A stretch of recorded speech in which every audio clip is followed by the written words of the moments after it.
welcome to the Bullcast Podcast. I'm Katie Pickler, and with me is Nicole Ellis. Hey, ladies. Ladies.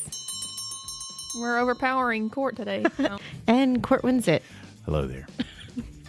So it is the end of March, and March has been Women's Month. So if you've seen your feed on social media, there's been lots of like women empowerment, lots of celebrating women, all kinds of stuff like that. So we thought this was an interesting episode to wrap up the month, and it is about financial tips for female breadwinners. And we started talking about this and actually had a sidebar with Court and Cam, who we hate couldn't be a part of it today. I thought for a second there, Cam, who we hate. No, we hate he couldn't be a part of it today, but how things have kind of shifted. It used to really be that it was the male figure who was the breadwinner and the wife was at home raising the kids. And most of them, their jobs was being a homemaker, which is a very, very real hard job.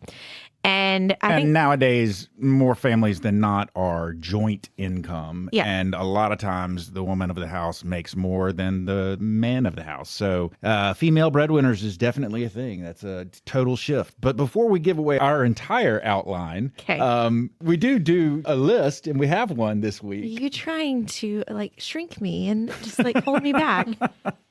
So famous first in women's history. Famous firsts in women's history. Okay. These are people, right? Are you just going to repeat everything? These are real women. These are real women who Yes. did things first. Yes.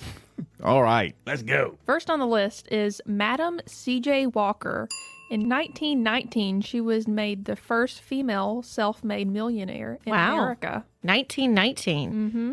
1919. Was she starting to get into bootlegging? Edith Wilson, first female secret president. Interesting. Woodrow Wilson suffered from a stroke, so she became the first woman to make executive decisions on behalf of the United States in 1919. I did not know that. Okay. Ooh, Next one. 1919, women taking over. Yeah, apparently. It was a big year for women.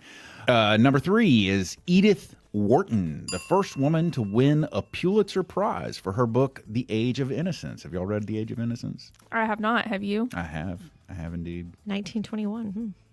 Next on the list is someone I think we all know, Amelia Earhart. Indeed. Became the first woman to fly a plane across the Atlantic Ocean in 1932. She unfortunately did not become the first woman to fly a plane all the way around the world. Right. That's why I put in the Atlantic Ocean. Oh, I love this next one. Miss Judy Garland, first woman to win Album of the Year at the Grammys for Judy at Carnegie Hall, 1962. And I will say she is not on the list because I didn't want to do too many of the same categories, but I believe Ella Fitzgerald was actually the first woman to win a Grammy in a popular category before Judy. Wow. Okay. Cool. So next is Kathy Switzer, first woman to run the Boston Marathon, 1967. It's pretty appropriate for you to get this one, That's what I was Court. thinking, yeah. Yeah, actually, it's interesting because I could tell y'all a lot more information about her, but but I won't. Next on the list is Helen Hayes, and she became the first woman to win an EGOT, which is an Emmy, Grammy, Oscar, and Tony. Wow. And that was completed in 1977. Okay, in 1983, Sally Ride, first American woman to go to space. Now, I have to wonder, do you think that her parents, when they named her Sally Ride, they were thinking Ride, Sally Ride? That's kind of what popped in my head. I mean, like, they had to know that. Sally Yeah. What year did that song come out? Oh, man. It's Ride. Mustang Sally. It had to be the 60s. Okay. I don't know exactly when, but I assume the 60s. Next on the list is Aretha Franklin, first woman to be inducted into the Rock and Roll Hall of Fame in 1987. Wow. Much deserved. Indeed. 1965. That's when Mustang Sally came out? 1965. Okay. All right. Cool. So, yeah, Aretha, I guess she got a little respect there, huh? I love that pun. Uh-huh. All right, next on the list, Serena Williams, also known as the GOAT.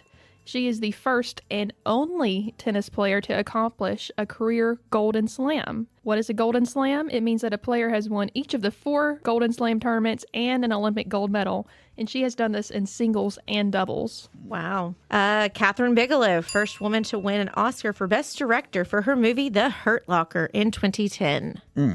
I can't believe that it took until 2010 before a female director won Best Director. That, You know what's even better? Is she beat her ex-husband. Oh, yes. Yeah, she beat You go, Jim girlfriend. Cameron. Next on the list is Lauren Williams, first American woman to win a medal in both the summer gold in 100 meter sprint 2012 and winter Olympics gold in the two-woman bobsled 2014. Interesting. Fun fact, she now owns a financial planning firm in Texas. Well, Look at that's her. Interesting. That's cool. She's just doing everything. Yeah, most of our Olympic athletes are not professional athletes. They go on to lead normal lives. I think it's fitting that I should end this list. I think because I can don't you know why this believe person is on this She list. made this list. No, I cannot. Oh. And you know what? I just had to put her on there because she has done so many great things in her life. All right. Taylor Swift, shocker, is Yeah. the first artist to win the Grammy for Album of the Year 4 times. And Beyonce is mad. Beyonce has never won Album of the Year. That's which why is she's crazy. mad. Yeah. But, I mean, Frank Sinatra, Stevie Wonder, and Paul Simon have won it 3 times, and she's beat all of the men. So that's pretty phenomenal. Impressive. That is. We talked about some incredible women in that list. And so to continue wrapping up this Women's Month, let's talk again about kind of female breadwinners. So an increasing number of women are becoming primary breadwinners in their households. So one might assume women are also taking on more of the financial decisions. You would assume, right? Yeah. However, most women in heterosexual relationships who are earning more of the household income are not making the major money-related decisions for the family. Why not? Why not? Why not, Katie? I don't understand. There's some reasons here. Traditional gender roles. Women may feel less comfortable managing the family finances, and men may feel the responsibility comes more naturally to them simply because of stereotypical gender roles. Not the stereotype. Oh, here we go. Work-life balance between children, elder care, housework, career demands, time to devote to money matters may be scarce. Having your spouse take finances off your full plate can seem helpful, but it may be detrimental in the long run. And lack of financial education, a lack of knowledge about investment, saving, and retirement planning can make it difficult and less appealing to become involved in financial decision making. Okay, yeah, those are all valid reasons, but definitely need to try and break that mold. Well, one of the things that you have to keep in mind, and they sort of lightly brush up against this idea, but it is a concept that I have recently been sort of educated on, and Educated. and it is the idea that a lot of women in a two-person household or multi-person family, whatever, a lot of them suffer from basically, I can't remember, I'm sure there's a more scientific phrase for it, but they suffer from decision-making overload. They are required to make way more decisions in any given day than their male counterpart is. And Yes. and so it's possible that a lot of women are like, okay, you handle the finances because I'm pretty much handling everything else. Yeah. I mean, granted, I don't have kids yet, but I have definitely had that thought where when I've got friends or something, and they know I'm the planner, they know I'm always the one planning stuff out and doing every detail. Sometimes when they're like, oh, we're going on vacation, I'm like, I do not want to be in charge. Somebody else decide. I don't care, because it is so refreshing to have someone else make those decisions. But is that the wisest decision when you're killing it at work, you're, taking care of the kids, taking care of family, doing all that, and you don't even have any awareness? It's fine if you have your husband handle the finances, but you need to know what's going on as well. And I think that's what happens sometimes. And we'll see it with our clients where it's just the male that comes in and talks to us about their family finances. And maybe in the prospect meeting, we have both of them, but then those quarterly, annually, whatever meetings we have, it's just one. Whether it's the male or the female, a lot of times it drops down to just one spouse. That's interesting. Yeah. So it's critical for women to be in the know about where the money is going. Why? Women are often paid less than their male counterparts, which makes it more challenging for them to save for the future and achieve financial stability. Although in this case, we're talking about those women that maybe are paid way more. And then, that's the same philosophy of that. You've got to think about those challenges. Women are also most likely to take career breaks or work part-time to care for children or elderly parents, which comes with its own financial responsibilities. And so with that, okay, especially if a woman's the breadwinner, but then they're the ones that are going to have to take time off for kids or things like that, that's going to be a bigger impact to your family because that's more of the income that's going to be going away versus if it was even approach where you both were bringing it home about the same thing or I can bring home the bacon. Bringing home the bacon. Fry it up in a pan. And finally, women tend to outlive men, which means they need to save more for retirement and plan for a longer lifespan. We're going to outlive you.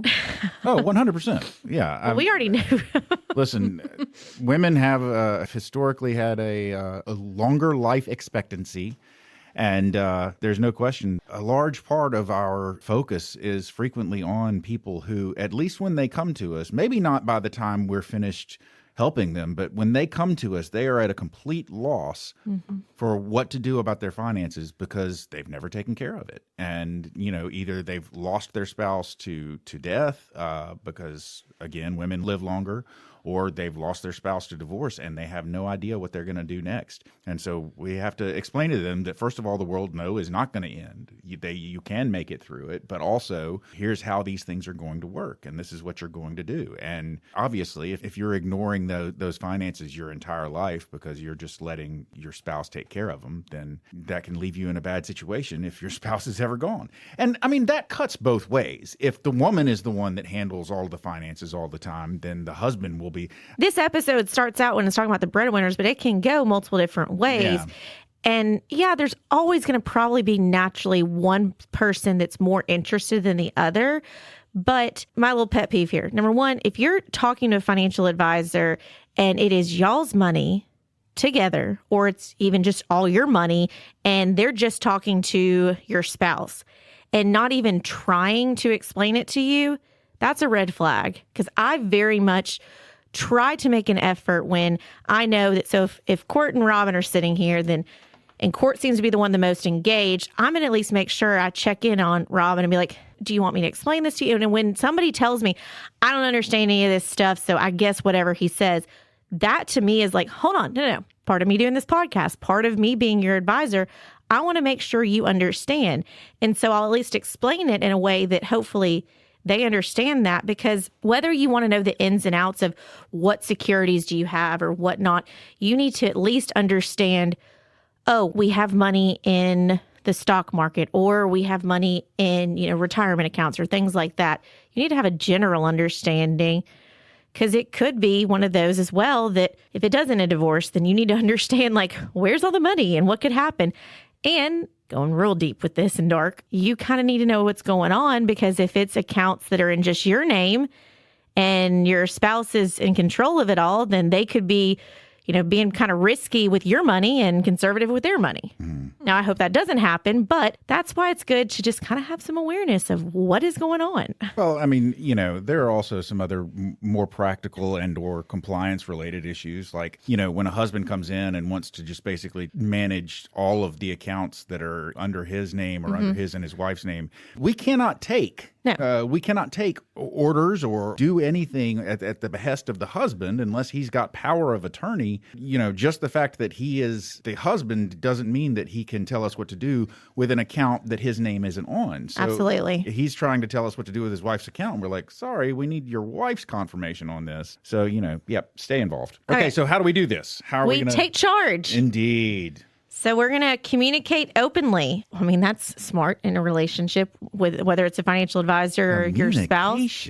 That might be the most important thing, right? Establish open communication with your partner about financial goals, responsibilities, and expectations.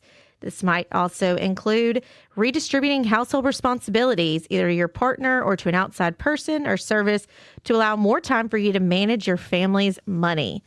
What you got next? It's important to compile important information. Okay. Very important.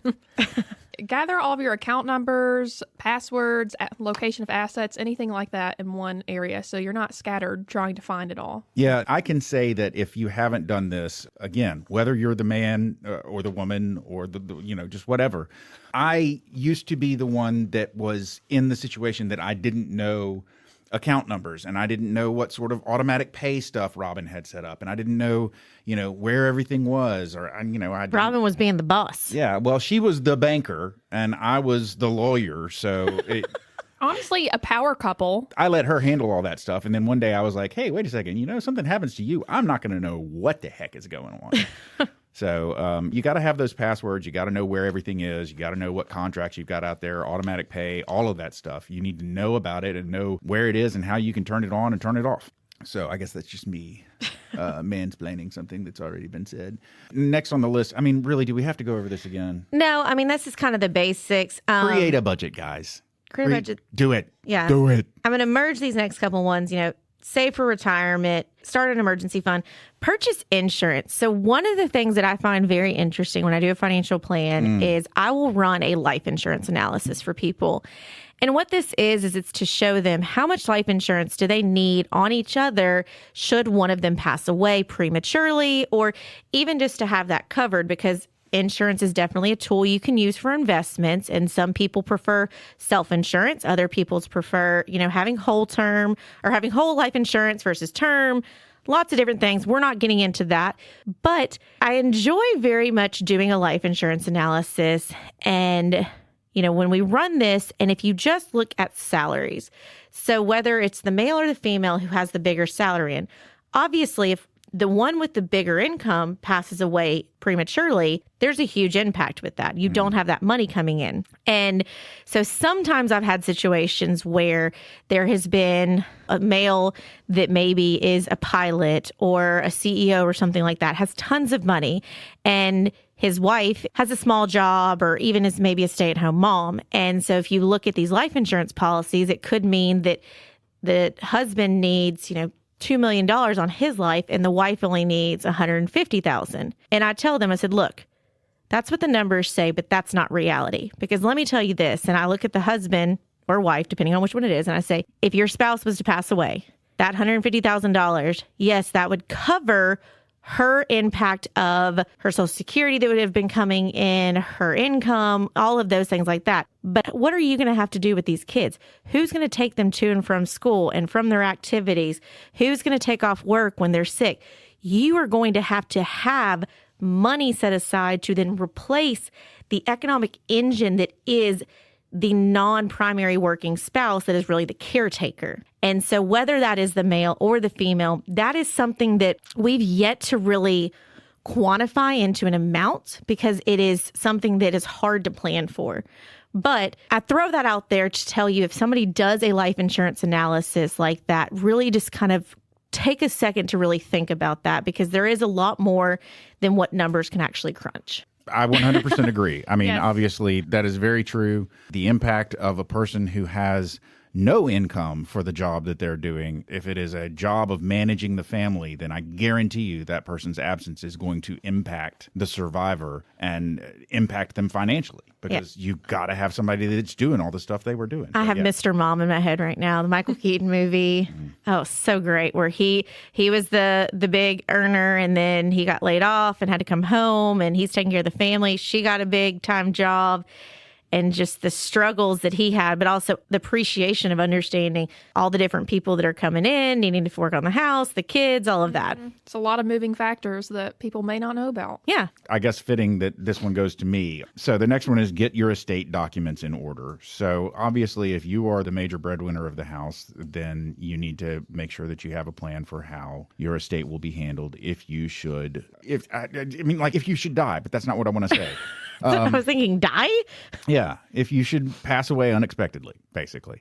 Prematurely leave this world. Yeah. So that is clearly something that I'm going to preach to anyone. And again, even if you are not the major breadwinner, it is something that you want to have. If you have young children, you're going to want to make sure that you have designated someone to care for those young children in case something happens to both of you. But also, if you are the major breadwinner, or if you have lots of assets, let's say you're not just a great breadwinner, but you've actually built up a significant nest egg, and you want to make sure that that is handled properly after you go, and make sure that your family, your spouse, your children are taken care of, then you need to make sure that you have that plan in place.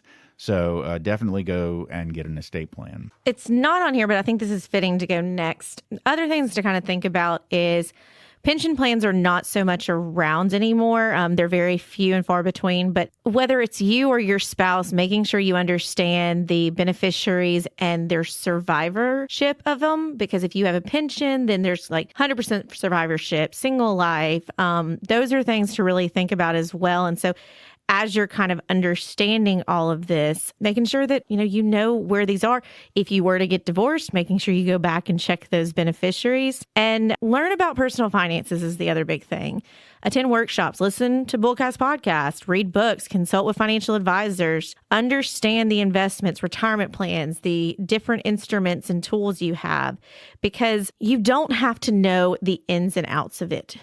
That's why you hire a professional, but you do need to at least generally understand and feel comfortable with it, because this is your money and this is your livelihood. And so you need to have that understanding of what you have, where it is, how it's allocated potentially, and educate yourself. Don't necessarily educate yourself on TikTok. We talk about that a lot. And consult a financial advisor, a professional that can help in various ways, informing you about tax breaks or credits you might have known about, choosing investments based on risk comfort levels, and setting up the most beneficial retirement plans for your needs.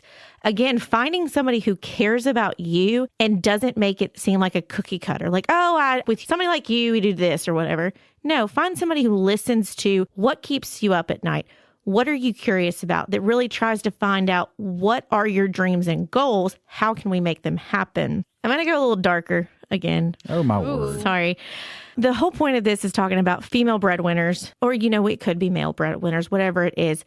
We've talked about it some in some episodes, but make sure no matter who has the most income coming in, it doesn't always have to mean that they're the most powerful in the relationship. I don't know why anybody would think that was the case. I mean, I guess if you are making the majority of the money and you exercise control over that money, limit your spouse's access to that money, then you're sort of exerting your power. And that happens a lot. Yeah. On the flip side. I mean, it could happen. I think I've heard it happen on the female side as well. But like, there are people that I make the money, so I get to decide, or the comments like, oh, you're just spending my money, when they make money as well. Or it's like, you don't bring anything to this family because I'm the one that makes all the money. So there are hurtful comments like that on both sides, where it's the male or the female. And so it's just kind of be aware of that you are a partnership in whatever capacity you're in. And just because you're the one slaving away at work, bringing in all the money, doesn't necessarily mean the other person who isn't bringing in a lot of money or isn't bringing anything in isn't contributing a lot to your family. That's just kind of That's your bullseye. That's my darker bullseye. I agree with that, Katie. It's a real thing. It definitely is. I don't understand that mentality. I don't understand the behavior of like, I'm going to put you down because you don't earn as much as I do or whatever. Well, you may not be the best person to ask, but take out who you are. Would you be intimidated if you were not making that much money at all and your spouse was making a lot more than you? I can tell you that it has happened over the course of our lives together. Next year will be 30 years that we've been married. Woohoo! Over the course of our lives together, we have gone back and forth in terms of who was making more money. There were times when I was making more. There were times when she was making more. She got a job right out of college. I still had a year of college left. So for the first year, she was the only one making money. And then for a while, our salaries were probably matched. And then I started making more. Once we had multiple children, she started staying home. So there was a while there where she was staying at home and taking care of the kids. Then I quit my job and went to law school, and she got a job and was supporting my butt for 3 years. And then ever since I graduated from law school, we've kind of gone back and forth in terms of who is making more. And it's never once fazed me. I think she gets a little competitive about it, though, because when I'm in the lead, it ticks her off. I would say I'm competitive about that, because it's when Daniel and I first, up until we got about 3 months before we got married, and then about a month into marriage, he was in between jobs, so he did not have a job at all, and I was supporting us. And then he gets a job, and then he starts making more than me, and I'm like, I supported you and you had nothing.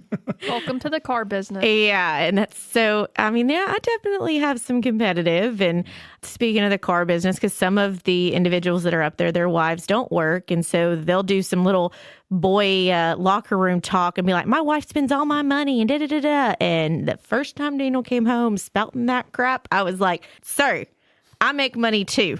Time to put him in place. So the money I'm spending is my money. No, you didn't.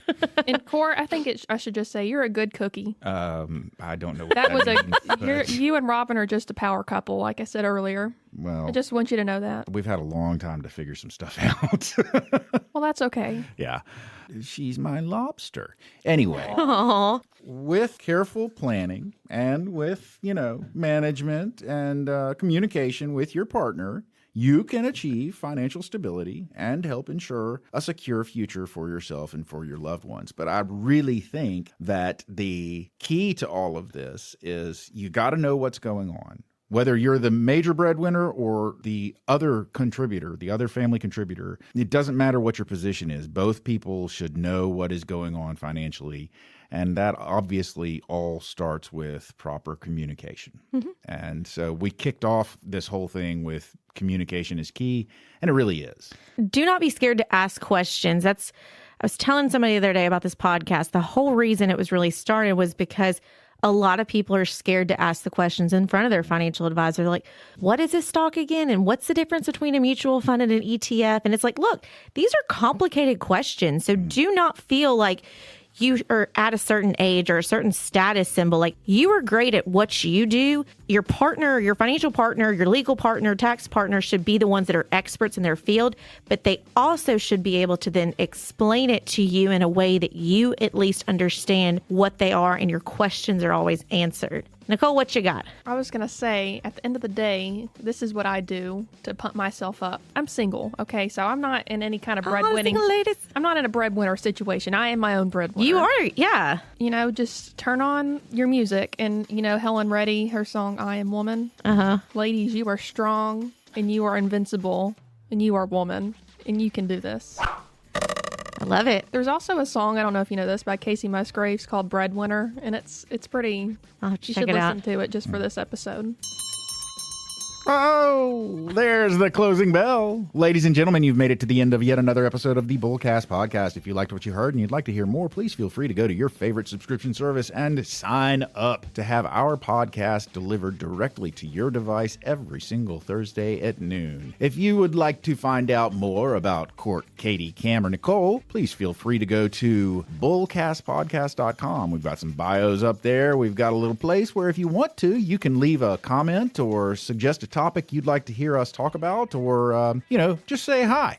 If you like pictures, we've got an Instagram handle that is @BullcastPodcast, and we also have an X handle that is @BullcastPodcast as well. And we have a Facebook page that is Bullcast the Podcast. Finally, we have mentioned that we work at a financial advisory business, and if you would like to find out more about that business, Pickler Wealth Advisors, more about our amazing team. I would list them, but it's a big team. More Full about of women and men. full of women and men. More about our boss, David Pickler. Then please feel free to go to that website. That website is picklerwealthadvisors.com. That's advisors with an O. Not an E. Somebody's got to say it because Court don't. Ladies and gentlemen, I have given you everything you need to go forth and be woman and roar. So for now, I'm Court. I'm Katie. And I'm Nicole. And we done.